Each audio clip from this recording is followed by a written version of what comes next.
So in the face of this impending disaster, we decided to sit down with Uhuru Kenyatta and have a conversation about how to get Kenya out of the current crisis and come up with a solution that will answer to the needs of our country.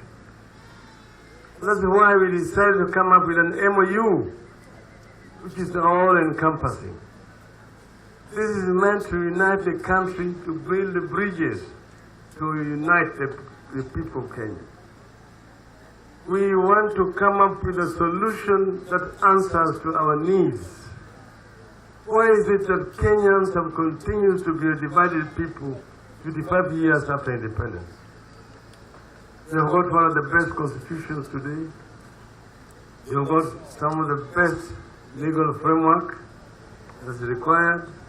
We have got independent institutions which are aimed to provide good governance. Yet something is amiss, something is not working. That is what we want to resolve. Hence the MOU.